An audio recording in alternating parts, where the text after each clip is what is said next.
Hey everybody, what is going on? HexLex here. It's Monday, which means it is once again time for another one of our viewer specials. For those who are unfamiliar, this is the weekly video series we do in which we get to celebrate the community and all the cool stuff that you all are doing instead of just seeing me, play my decks all the time, right?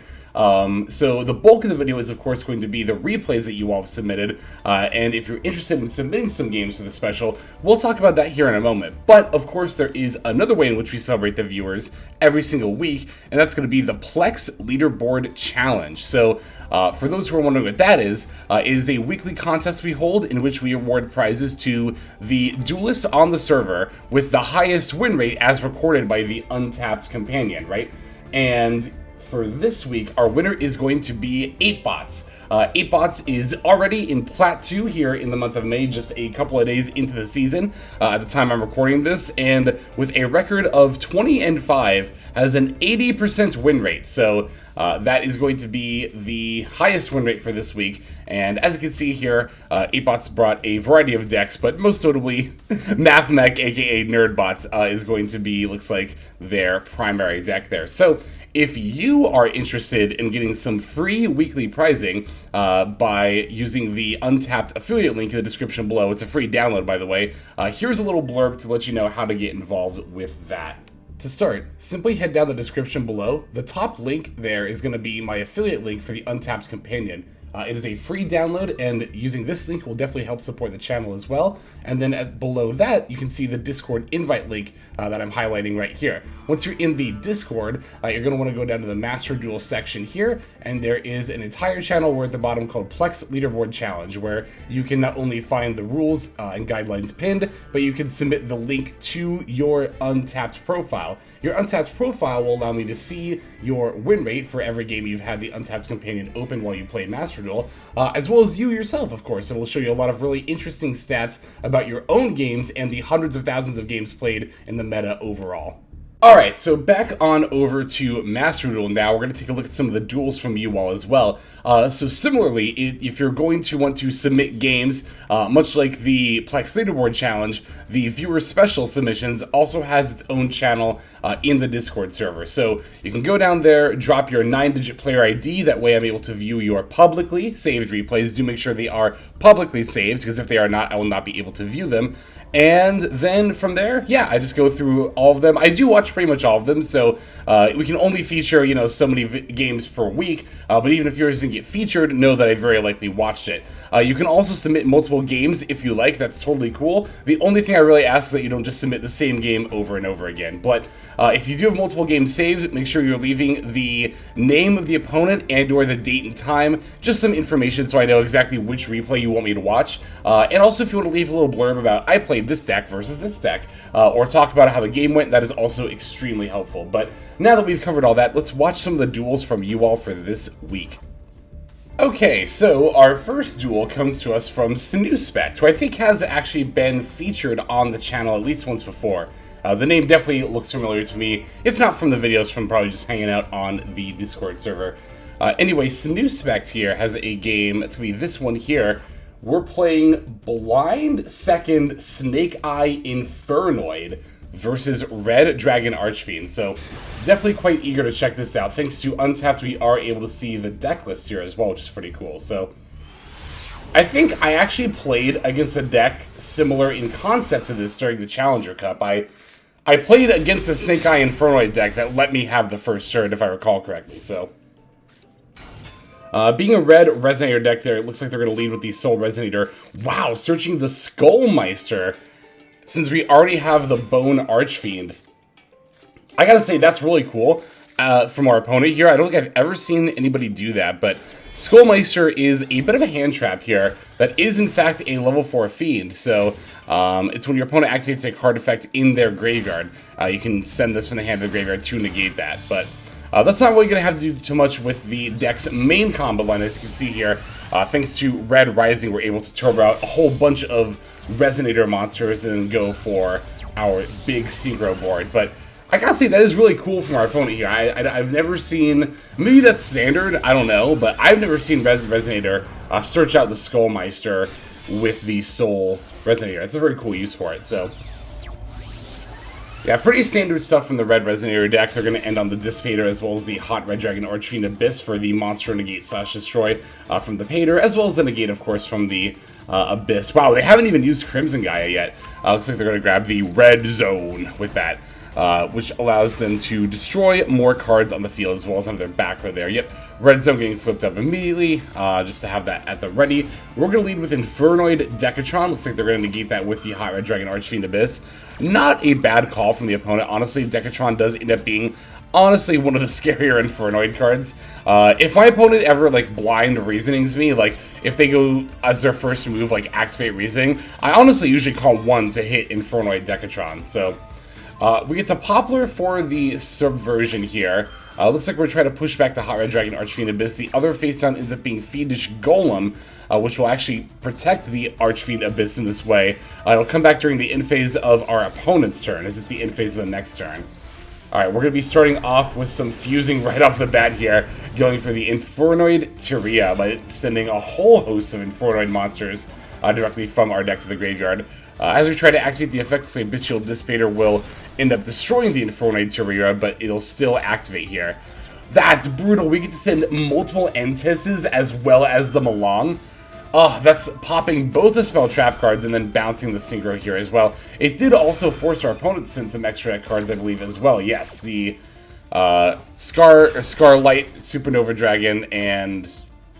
Is that another red? I think that's another Red Dragon Archfiend Abyss, yeah, because this one was banished, but... The original sin here is going to go for Snake Eye Oak. Remember that while we are mainly an Infernoid deck, we do definitely still have some amount of Snake Eye plays, although the opponent's Nibiru here is going to see to the end of that. So, honestly, we kind of have the tables turned back against us now, because, yeah, not only does the Scarred Dragon Archfiend get to come back, but furthermore, or rather, bring out a Red Dragon Archfiend. But, you know, we lost all those, that significant board advantage we had before, too. However, we do still have all those Infernoids in the yard. Infernoids, rather. Here is the Skullmeister, though. Skullmeister being used against the Flambridge, although we do have the Deveity in order to negate the activation of the Skullmeister there. Oh, and look at that. Yep, Decatron is a level 1 fire monster, meaning it is eligible to be brought back with the Flambridge. Also, Infernoid Decatron is an insane card. It's not once per turn at all, by the way. Once per turn, not even a soft once per turn, is not written on this card at all. So all things considered, we actually did end up with the advantageous board state. However, our opponent does already have some gas that they're able to extend from off their graveyard alone. So it seems like that they are going to be able to make some follow-up plays here. Yeah, Infernoid is a crazy deck. It's one of those decks where I just, like, I've always been afraid to go against it. Like, I remember when the deck first came out, this was back when I was still playing the TCG, and while it was never, like, you know, a huge tier 1 threat to the meta, it just seemed like they got to mill a bunch of cards and then use a million effects, and I never knew what the hell was going on, and it's just still one of those decks for me. So they do get to make another Dissipator here. Bring back Red Dragon Archfiend Soul Resonator for Synchron Resonator. Now making a big level 12. Is this going to be another Supernova? No, it's the Calamity. Wow, Calamity as intended. Summoned on their turn in a Red Dragon Archfiend deck. That's wild. How often do you actually see that? Alright, so the Crimson Gaia does get to bring back the Red Dragon Archfiend here. Oh, and as well as flip down. Wow, that's, you know, it's kind of brutal when the Crimson Gaia does more than just search in this case. Now, because the Flambridge wasn't on the field, we can still activate the effect, say, with the Poplar, even though, of course, the Calamity is in play. Alright, Red Rising is going to banish itself to summon out multiple Synchron Resonators. Synchron Resonator plus Red Dragon is going to make yet another hot Red Dragon Archfiend Abyss here. Oh, but it's going to get synced off for a 10. Is this just like a Baron? No, we have to be, I was going to say, we have to be Dark Locked. Bane? Hot Red Dragon Archfiend Bane. Sack Nib, bring back the Scarred Dragon. Flicks battle damage, push someone to... Wouldn't the Negate have just been better? I don't know.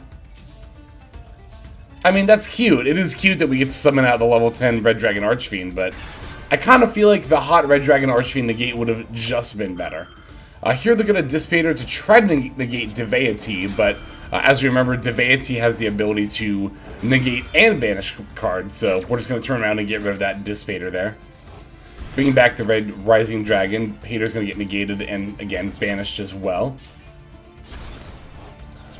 Alright, Soul Resonator effect is going to Destruction Protect there.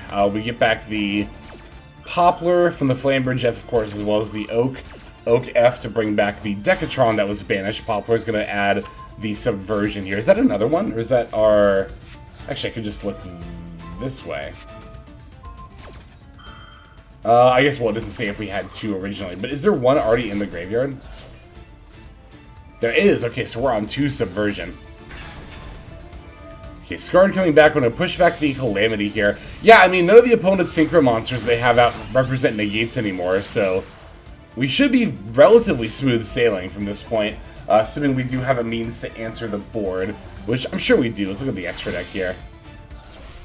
Okay, we're making Promethean Princess. Yep. Can set up the Amber Whale. Actually, we could just, oh, we can just... of course, then there's the fact that Infernoids can just, you know, bring themselves back from the yard almost indefinitely. Also, that is a soft once per turn on the Deity there, so even as they go to try to activate the Calamity F, we're just going to end up banishing that.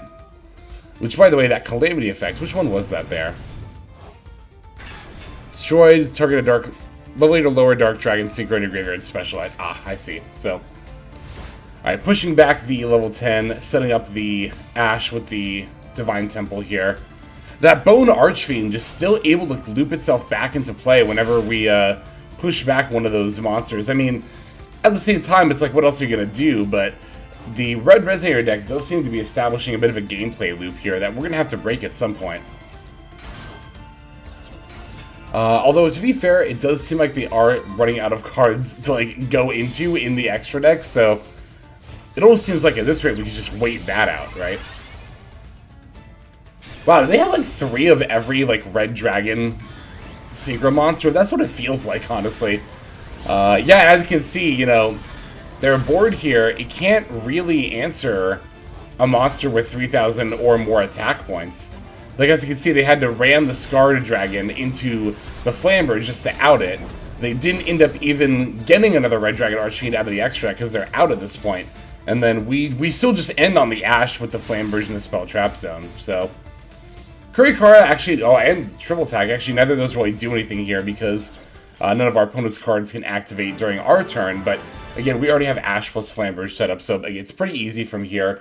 We can just use the Ash effects to pull out, probably, you know, either the Birch or the remaining Ash. Probably the Ash and then add the Birch. But either way, we did get the Flamberge F, and we should be pretty good to go from there, because we can summon back Oak and then summon a Decatron, right, and then just make plays from there. Potentially go into maybe some of our Synchros or something, but very, very cool stuff. Again, I've only seen this deck once before in the Challenger Cup, so cool to see another instance of going second, specifically blind second, Infernoid Snake Eye. Very, very cool stuff. Thank you very much for submitting Snooze Spect. Let's see our next game here. Okay, next game is going to come to us from Hidden Bankai, who has a game where they are playing a Ninja Pile versus Red Dragon Archfiend again. We're all just beating up on Jack Atlas today, aren't we? So we can immediately see that this is quite a Ninja Pile. I see both Sprite and Punk cards, so you've immediately got my attention. So Heavy Slump. Ooh, this will be good. This will be good. And I think I actually remember what this is going to go into, which might not be something you're expecting if this is the list I remember.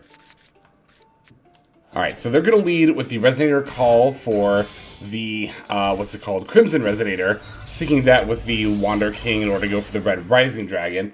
Red Rising does end up being the choke point for Red Dragon a lot of the time, so if you're wondering, like, when I should Valor / Imperm this deck, typically it's Red Rising, but I've had other instances where I'll do it against Bone Archfiend in, like, some cases, but... Alright, here is their hot Red Dragon Archfiend Abyss. Speaking of the Bone Archfiend, there is that. sending the Vision Resonator, which will proc to add the Crimson Gaia. Crimson Gaia probably going to come down next and add one of the trap cards, maybe? Yep. Oh, Red Cocoon. What does this do? Hang on. Red Cocoon. Equip it till the end of the damage step. Can't be destroyed? No, negate. Okay. So it's a... Oh, when it battles. Okay, got it. Alright, so there's the Dissipator, Synchron Resonator, bringing back the Soul Resonator. Scarred Archfiend Dragon is, of course, going to summon out a Red Dragon Archfiend here.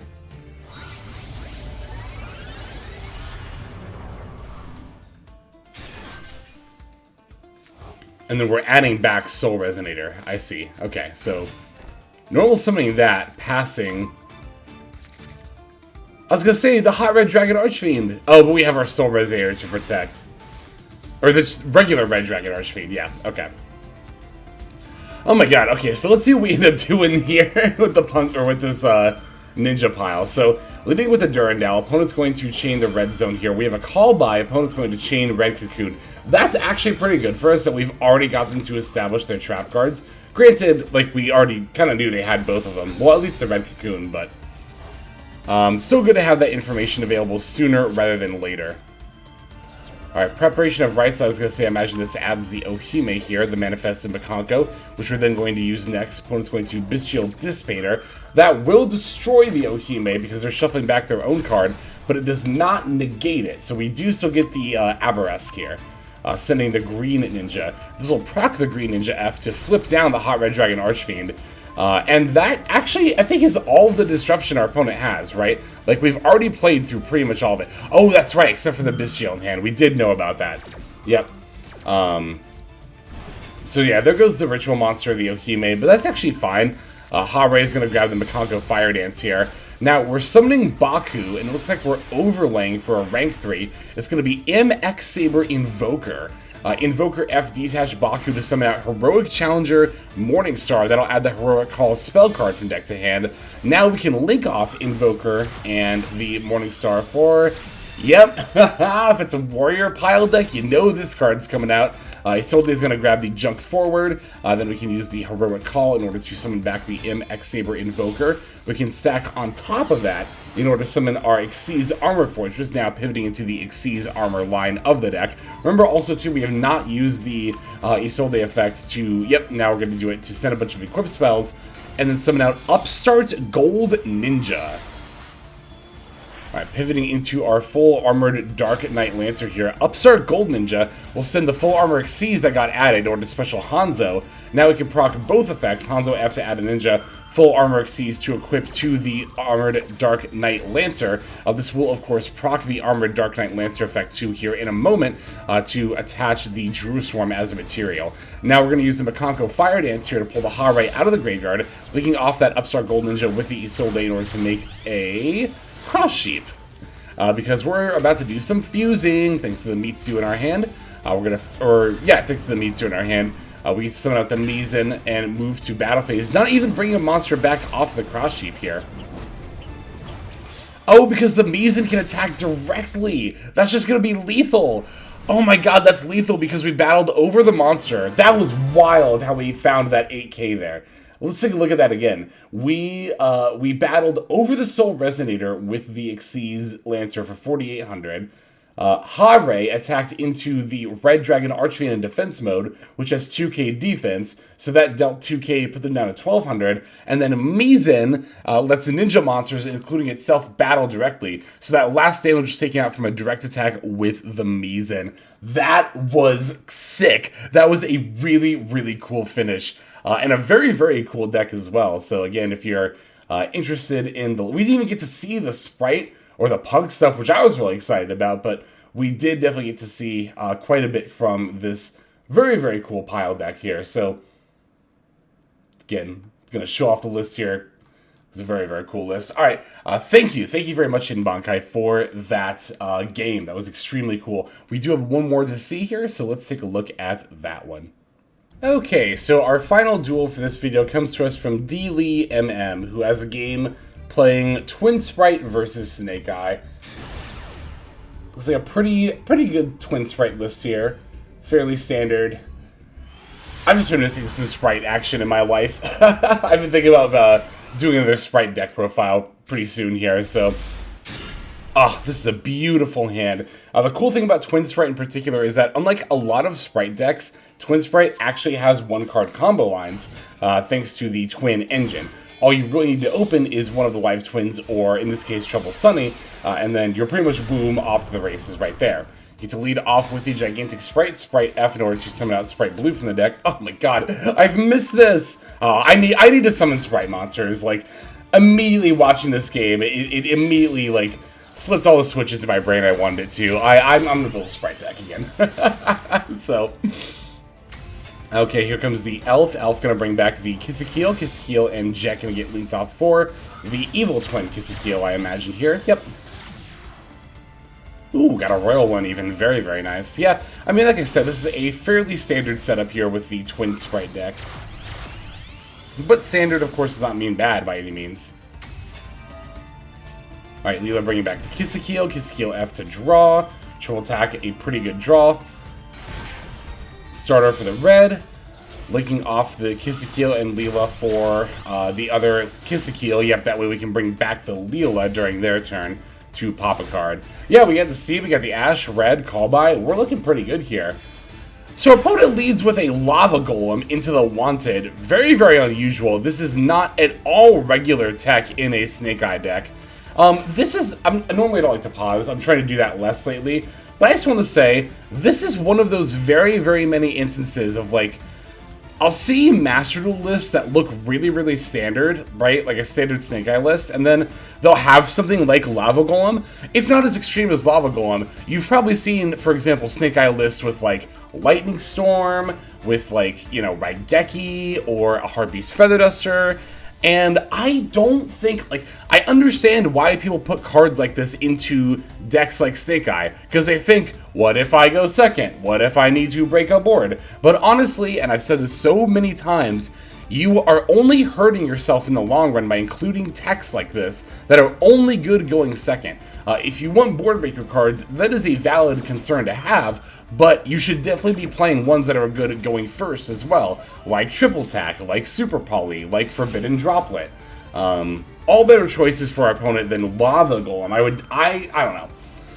I'm not saying a Snake Eye deck with Lava Golem can't, like, hit Master, for example, but I would never in a million years put Lava Golem in a Snake Eye deck. I just don't think it's good, frankly.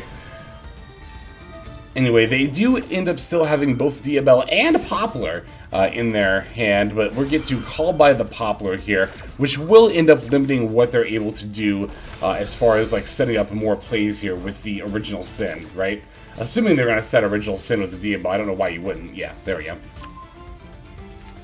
Now, that is still going to be enough for them to go into Snake Eye Ash. Or no, I guess rather Oak here. Wait, huh? Oh, to get back the Banished Poplar? But that's negated still. Oh, that was a misplay. Like, was it a misplay? Because did we... Hang on. I was kind of rambling for a second there. Did they already use Poplar's summon effect? No. The first instance of us using Poplar is send to special, activate the graveyard effect, we call by. Oh, but it got call by'd. So even if we had gotten Ash, we couldn't have specialed Poplar anyway because it would be negated. Okay, so I think Oak was actually the right grab there. But even then, it's like, that call by actually was very, very good on the Poplar there. It severely limited what the opponent was able to do as far as, like, making plays. I think ending on Flambridge like this is about the best they can hope to do. And yeah, that's not going to be enough to play through what we have here. I very much like leading with the other Sunny Stitch before just normaling Kissekeel. I think that's a very, very good play, as it would be very easy for the face down card to be like a card that destroys it, or just them to have like an Ash Blossom in hand, so that's a very good call. We're going to lead with the Leela here to special out the Kissekeel from deck, linking off into another Leela? No, we're going into Sprite Elf, okay. Actually, I can see what Live Twin monsters we end up having still in the extra deck. Just the Trouble Sunny. Okay, so we played 2 Kissekeel, 1 Leela. That is actually pretty standard for Twin Sprite lists. Okay, so they're going to bring back our Sprite Red. That's fine. They can't do anything with it. And they'll take even more damage from the Troubles, or the Sunny Snitches, rather. That's pretty good. They do get the Poplar search here. Oh, no, they don't, because call by, right, duh. Are we going to take back our Sprite Red? We are. That's good, that's good. Alright, now we're making the Nightmare Unicorn. Unicorn F to pitch Arcus Kill and spin back the Poplar. Makes sense to not keep it out of the spell trap zone. Also co-linked with the Leela, so we get to draw into a Maxi as well. That's very, very good. Alright, here she is, the Trouble Sunny herself. Moving to battle phase, we get to battle with the Elf. And this should be an OTK, actually, because we get to battle with our monsters, right? And then, yep, during the battle phase still, Trouble Sunny to bring back both the Kisakeel and Leela before battling with each of those, and that will end up being game.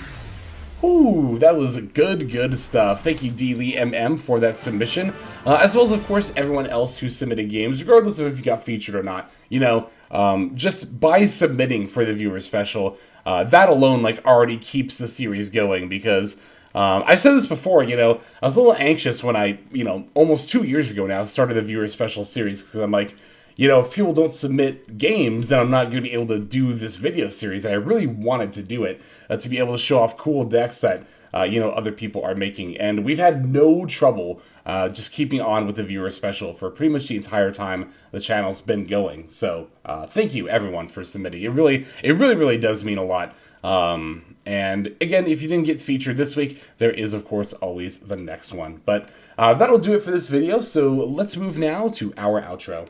Hey everybody, thank you so much for watching all the way to the end of the video. That means a lot to me. It's also a great way to support the channel, so thank you very much in that way as well.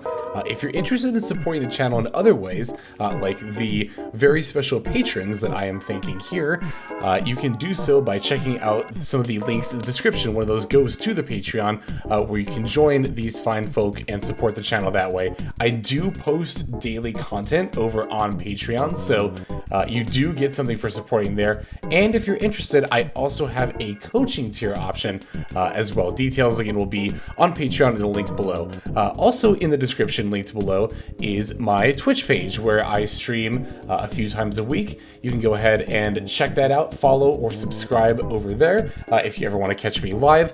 You'll also find my second YouTube channel if you feel like subscribing over there to watch some of the Twitch VODs as well as some additional non-Yu-Gi-Oh related content that I make over there. Again, any of those links you want to check out is all a great way of supporting. But again, even if you don't do that, just watching was also a fantastic way to support. And once again, I have to thank you so very much. But in any case, this is Hexlex. I'm going to be signing out, and I'm hoping you have a fantastic day.